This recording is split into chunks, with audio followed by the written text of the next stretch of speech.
Fala rapaziada, aqui é Cícero Trum e a Copa América vai começar. E eu tenho uma expectativa bem alta com essa edição da Copa América, porque vai reunir não só as melhores equipes da América do Sul, mas sim de toda a América, né? Tendo aí a parceria com os Estados Unidos, a competição era para ter acontecido no Equador, que acabou desistindo de ser sede da competição, e os Estados Unidos formalizou seu pedido para a Conmebol, que aceitou prontamente, e assim servirá como um evento teste para a próxima Copa do Mundo. É claro que a Copa do Mundo acontecerá nos Estados Unidos, México e também no Canadá, mas com a maioria das sedes nos Estados Unidos, então os Estados Unidos aproveitou para fazer esse evento teste aí, sendo a sede da competição. E é claro, né, tendo o Brasil e a Argentina já se torna uma competição de um nível muito alto e que é muito atrativa ao público. Estados Unidos, Canadá e México acrescentam bastante tecnicamente a competição, principalmente porque querem mostrar serviço, né? Elas querem mostrar que tem condições de competir de igual para igual aí na próxima Copa do Mundo jogando dentro de casa.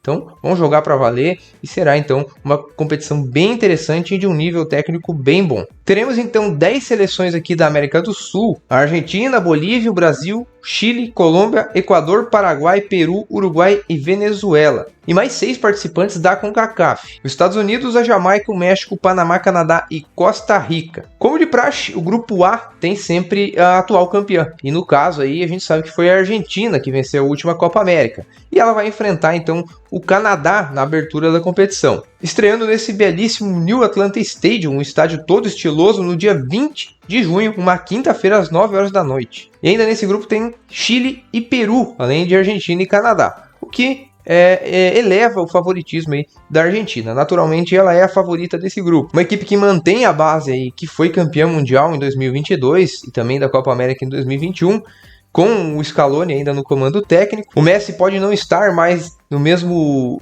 nível técnico e físico, até por estar jogando em uma liga de uma qualidade inferior que a MLS, comparado às que ele jogava antes.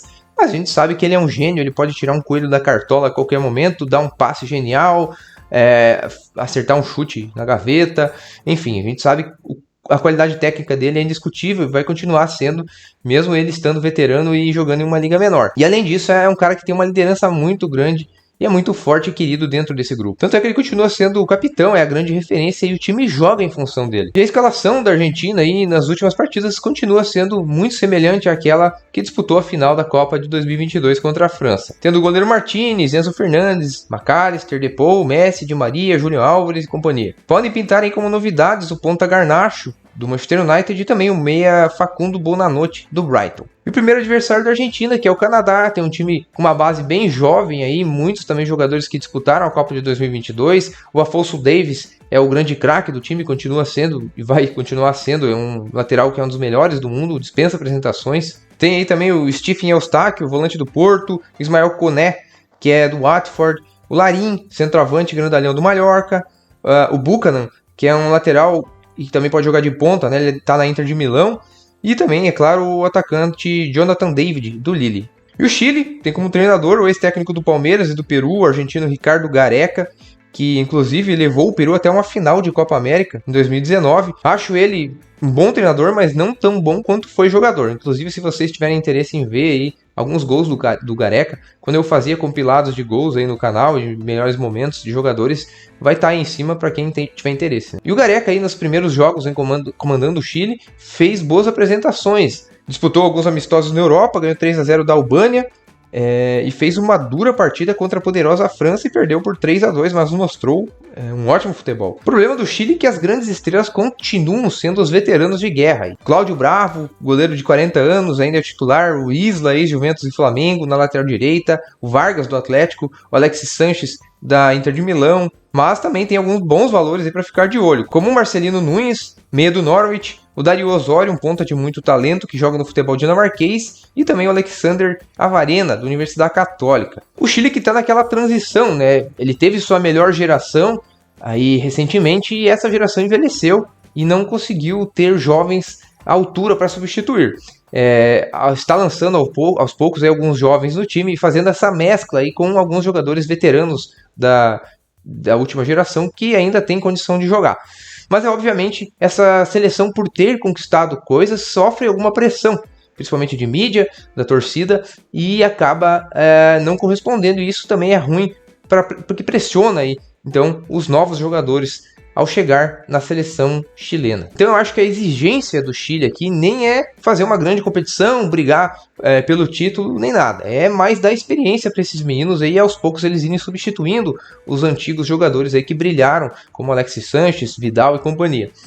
Então, se ele passar de fase nesse grupo, eu acho que já é um bom negócio, tá?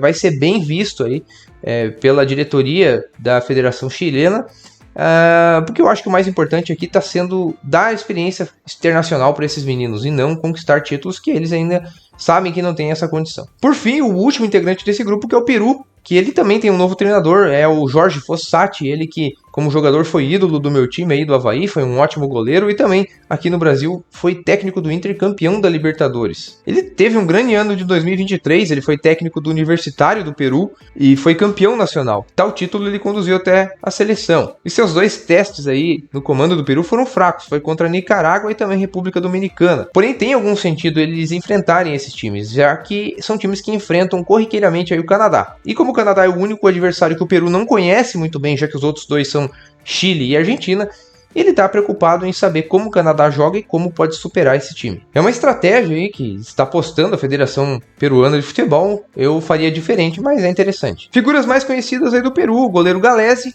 para mim é um baita de um frangueiro, na verdade.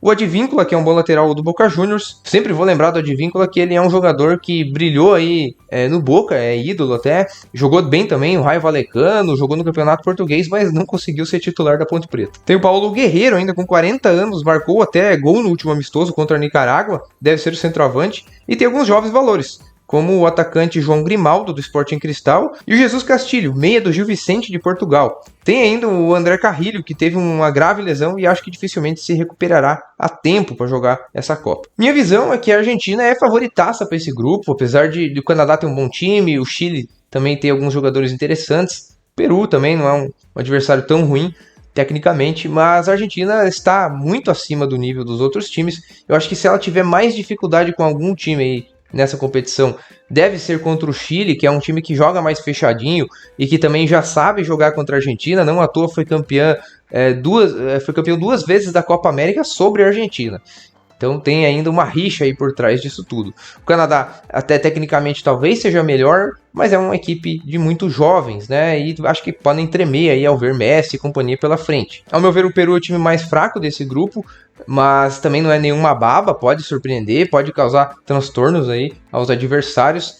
Mas eu acho mesmo que a Argentina vai ser naturalmente a primeira colocada e Canadá e Chile vão brigar por essa segunda vaga aí. E muito vai depender do resultado deste jogo entre os 2 adversários. Eu acho até que o Canadá é um pouco melhor que o Chile, mas como a gente sabe, o futebol não entra apenas em campo a técnica, né? Entra a tradição, entra a experiência, e o Chile tem bem mais do que o Canadá. Então pode ser que o Canadá sofra aí nas mãos do Chile e acabe passando o Chile para a segunda fase. Mas se fosse apostar em os 2 que passarão nesse grupo para a próxima fase, eu colocaria Argentina e Canadá. E o grupo B, então, é encabeçado pelo México, que é uma seleção extremamente tradicional também.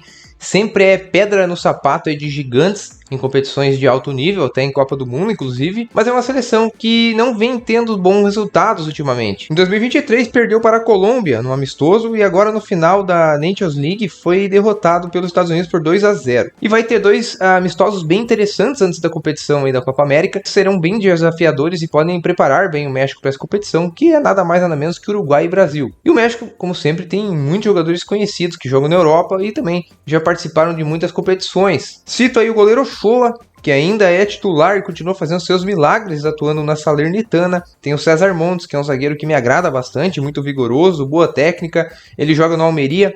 O Edson Álvares, volante do West Ham. O Lozano, do PSV, que é a grande referência técnica do time, ao meu ver. E também o Santiago Giménez, que é um centroavante que não para de fazer gols atuando pelo Feyenoord já há 2 temporadas. Um jogador muito bom. É uma equipe que tem potencial, tem bons jogadores, como a gente citou aqui, tem alguns jovens também que serão lançados aí pelo treinador, tem possibilidade de ir longe na competição, é claro, mas é um México que fica bem atrás daquele que incomodava muito o Brasil aí nos anos 90 e começo dos anos 2000, quando tinha aí Blanco, Hernandes, Pardo, Rafa Marques, Borghetti, e era bem mais competitivo. O grupo B também conta com o Equador, que é uma das seleções que mais vem revelando jogadores aí que tem uma das equipes mais promissoras para os próximos anos e que inclusive saem muito cedo do país. Foi assim recentemente com o Moisés Caicedo do Chelsea, o William Pacho do Frankfurt, o Alan Minda do Bruges e agora o nome da vez é o Kendry Páez, destaque do Del Valle. Desde os 15 anos de idade já jogava no time principal do Del Valle e já é contratado pelo Chelsea, esperando só fazer 18 anos para poder ingressar aí ao time londrino. O Kendry é um fenômeno no Equador. Dá pra gente comparar com o Endrick aqui no Brasil, inclusive, que desde bem novo já mostrava que era diferente. Contudo, nessa última parada para os jogos internacionais, o elenco disputou um amistoso contra a Itália. E foi para uma balada, um dia antes do jogo, o que gerou uma polêmica absurda no país, principalmente por ter perdido o jogo e atuando mal, mostrando muito descompromisso dos atletas. E para piorar ainda, o garoto de 16 anos foi flagrado nessa festa, o que seria ilegal por ele ser menor de idade. E enfim, a seleção equatoriana vive uma crise, mas que pode ser superada com uma boa atuação na Copa América. Outro integrante do grupo é a Venezuela, que vem sendo aí sensação nessas eliminatórias, aí no começo dessas eliminatórias aqui da América do Sul, está ocupando a quarta posição, inclusive até na frente do Brasil. Teve um resultado expressivo, empatando com o Brasil aqui, e vem dando um grande passo para de repente disputar sua primeira Copa do Mundo. É uma equipe que, assim como o Chile, mescla alguns jogadores velhos com alguns jogadores bem novos. Mas também não tem nenhum novo talento assim surpreendente como o Equador tem o Páez. Talvez as grandes promessas sejam o Kevin Andrade, que atua no Fortaleza, ele tem 19 anos, e também o John Aramburu, da Real Sociedad. Os grandes destaques ainda são jogadores mais experientes. O veterano Salomón Rondón, que teve passagem frustrada aí recentemente no River, mas agora voltou a fazer muito gol atuando no Pachuca do México. O Nahuel Ferraresi, que é um zagueiro do São Paulo. O Rómulo Otero, meia do Santos, muito conhecido, já rodou em milhares de times aqui no Brasil, né? O Jefferson Savarino do Botafogo. Esses aí são os mais conhecidos. Na Europa também tem o Max, que tem uma carreira muito sólida aí em times espanhóis, atuou por muitos times lá.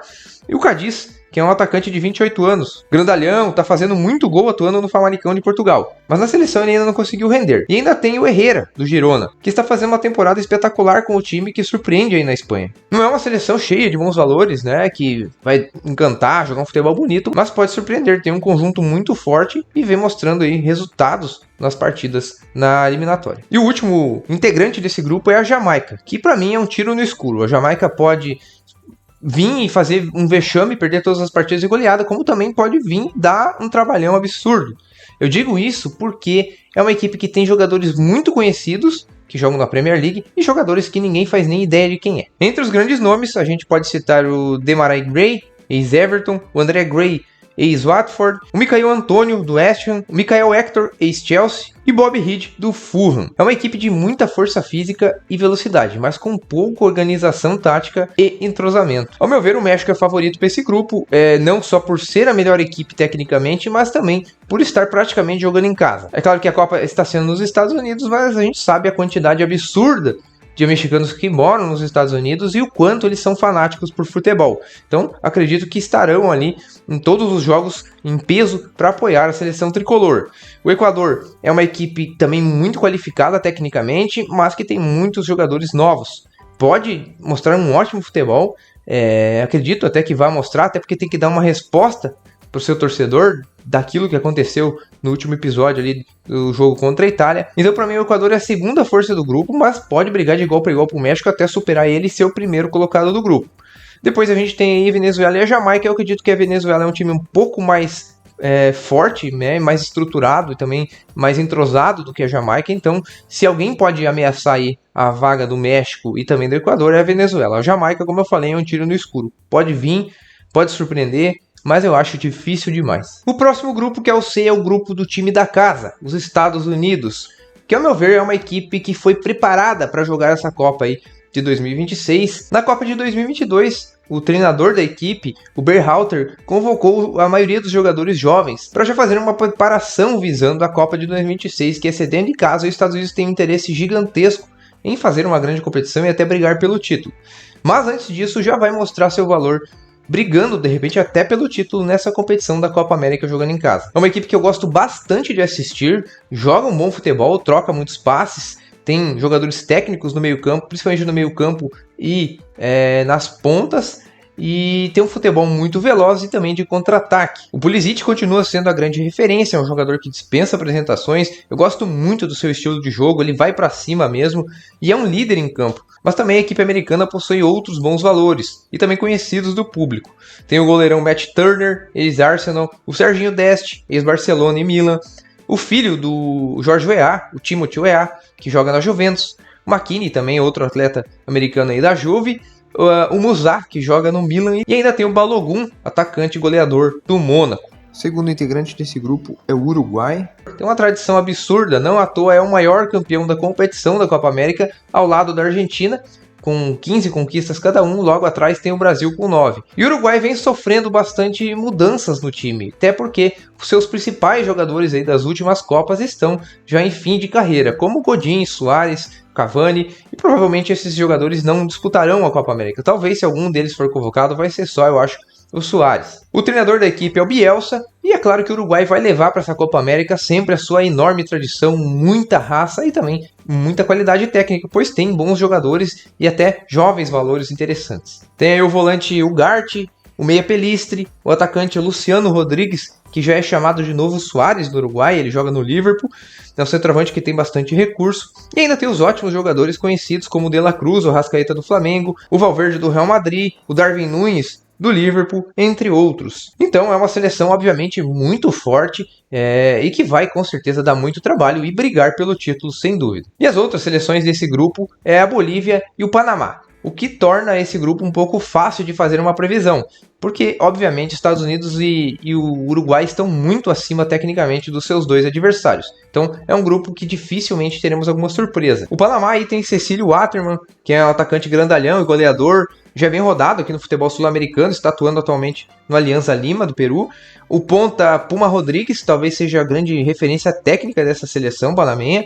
Ele joga no Famalicão de Portugal, um jogador habilidoso, veloz e bem acima da média dos jogadores atuais do país. Tem o veterano Aníbal Godoy, que tem mais de 130 atuações pela seleção nacional, jogou a Copa de 2018, é o jogador mais marcador, mas de muita disposição. A Bolívia também tem alguns valores individuais, tem aí o centroavante Algaranhás, o meia Ramiro Vaca, o zagueirão Josino, mas sabemos que é uma seleção que se escora totalmente na altitude. Então faz grandes resultados dentro de casa, vence às vezes Brasil, Argentina, mas fora de casa é quase impossível somar pontos, né? Vem sendo assim há muitos anos. É claro que nem sempre foi assim. A Bolívia teve já uma fase excelente ali nos anos 90, quando tinha na equipe o Echeverri, também o Ervin Sanches, até chegou a disputar a Copa do Mundo de 94. Mas o cenário atual da Bolívia é que ela é um leão dentro de casa e um gatinho fora. Uma coisa interessante aí é que no comando técnico da Bolívia a gente tem um brasileiro, que é o Antônio Carlos Zago, ex-zagueiro da Roma, do São Paulo, do Palmeiras, que também fez um bom trabalho no Bragantino, foi campeão da Série B, e ele teve um trabalho muito bom no Bolívar, tanto é que foi campeão nacional e aí chegou até a seleção boliviana. Então Estados Unidos e Uruguai nesse grupo e travarão uma grande batalha aí para ver quem fica com a primeira posição. Até porque é algo muito importante, já que no grupo D a gente tem o Brasil. Então, provavelmente algum dos times vai querer tentar fugir do Brasil ficando com a primeira colocação, pensando, é claro, que o Brasil também vai ficar com a primeira colocação no grupo D, que a gente vai comentar daqui a pouquinho.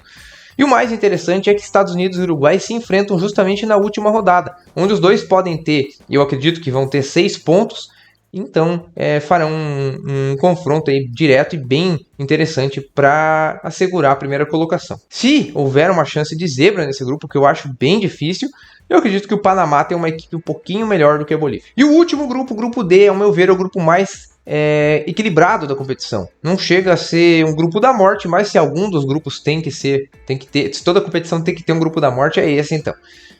O Brasil, obviamente, é o favorito desse grupo, é uma equipe que tem valores absurdos, né? Como sempre, é claro que não é uma das nossas melhores gerações, a gente não conta aí também, talvez, com alguns jogadores que poderiam estar aí, por exemplo, o Neymar que está machucado, é claro que ele já não é mais o mesmo, mas tem um nível técnico muito alto, tem o Casemiro que não foi convocado, mas tem o Vinícius Júnior, que tem tudo para ser o melhor jogador do mundo, ganhar a bola de ouro, atuando pelo Real Madrid. No mesmo Real Madrid aí tem o Rodrigo, que está voando também. Ainda tem outros jogadores que são muito regulares e ótimos em competições internacionais, como Marquinhos, Bruno Guimarães, Paquetá, Enfim, a gente tem muitos valores bons e tem tudo para fazer uma grande competição e também para ser o primeiro colocado desse grupo. Porém, tem duas variáveis que entram em campo. A primeira é que a gente não sabe como vai se comportar o time do Dorival.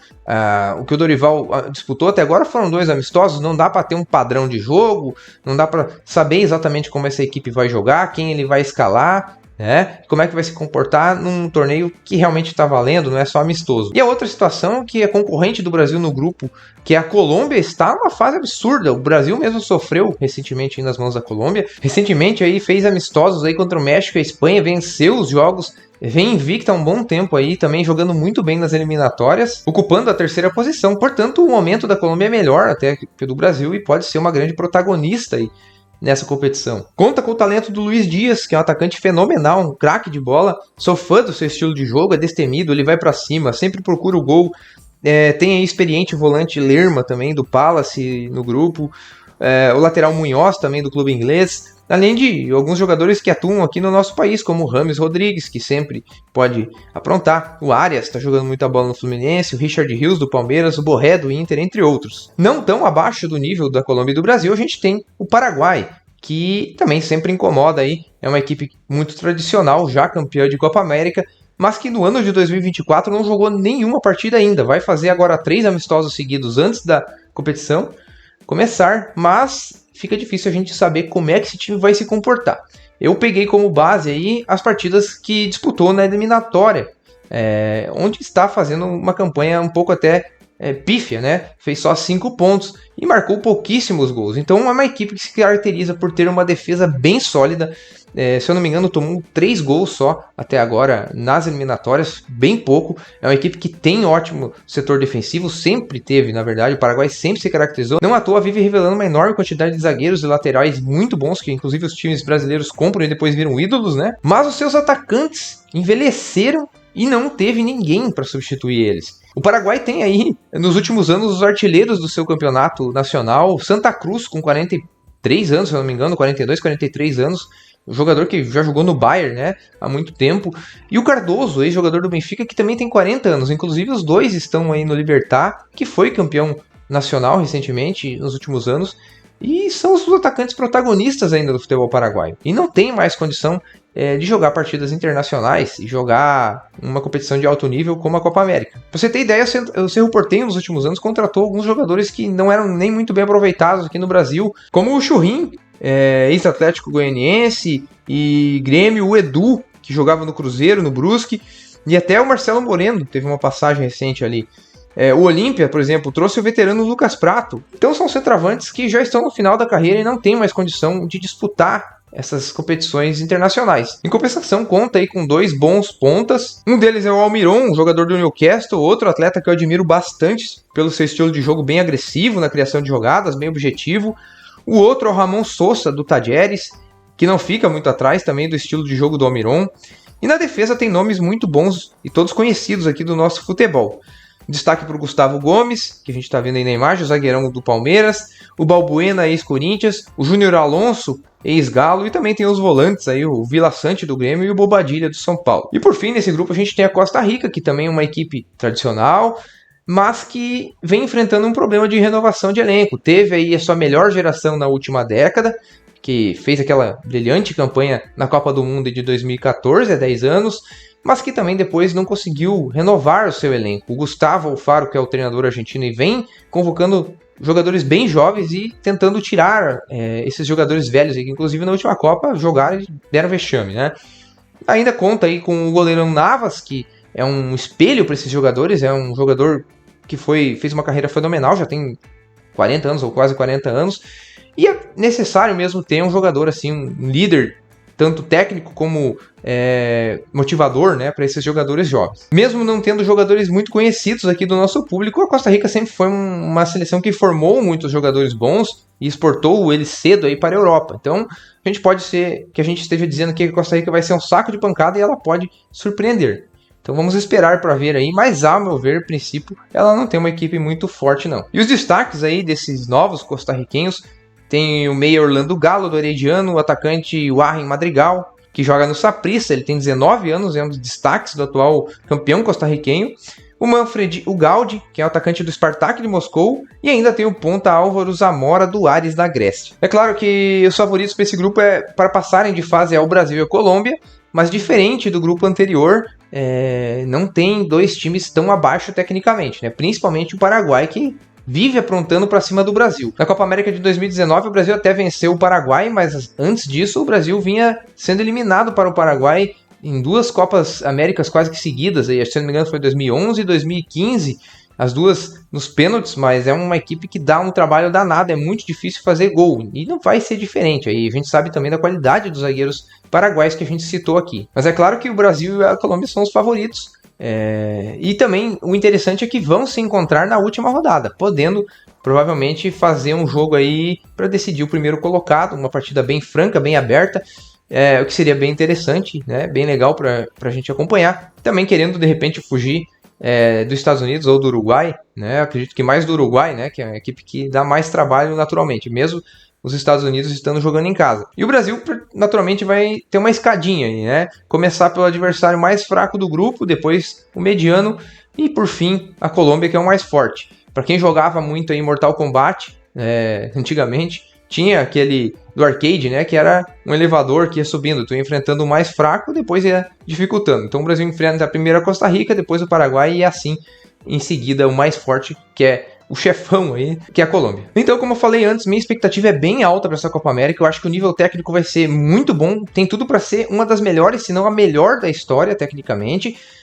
As equipes aí do norte acrescentam demais, principalmente, é claro, as que serão sede aí da Copa do Mundo de 2026, Estados Unidos, México e o Canadá. O favoritismo da competição, em primeiro lugar, é claro que é da Argentina, está com a moral lá em cima, foi atual campeã não só da Copa América Mundial, vem ainda jogando um belo futebol. E em seguida eu acrescento aí Brasil, Colômbia e Uruguai correndo por fora, tem elencos bons e principalmente a Colômbia e o Uruguai estão em boas fases, né, fazendo uma boa renovação. O Brasil vai começar um novo trabalho com o Dorival, que eu acredito que vá dar certo. Depois os Estados Unidos, que tem um bom time e está jogando em casa, também corre aí por fora e pode brigar pelo título, por que não? México, Canadá e Equador podem ser as grandes surpresas da competição, pois eu acho que brigar pelo título é um pouco acima do nível da expectativa desses países, mas estão ali e tem nível técnico para incomodar, e também por estar jogando quase que em casa, o México é um adversário bem perigoso. Em seguida aí Chile, Paraguai,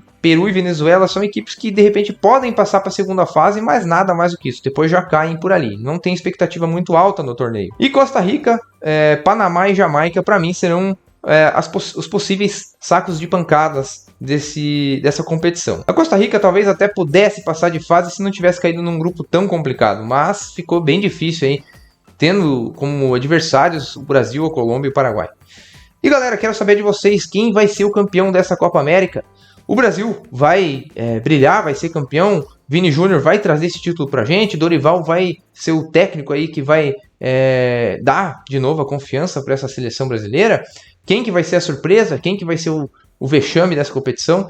Quero saber a opinião de vocês. Comentem aí. Eu espero que tenham gostado desse vídeo. E se gostaram, peço a ajuda de vocês. Basta curtir, comentar, se inscrever e compartilhar. Muito obrigado pela atenção, meus amigos. E um abraço.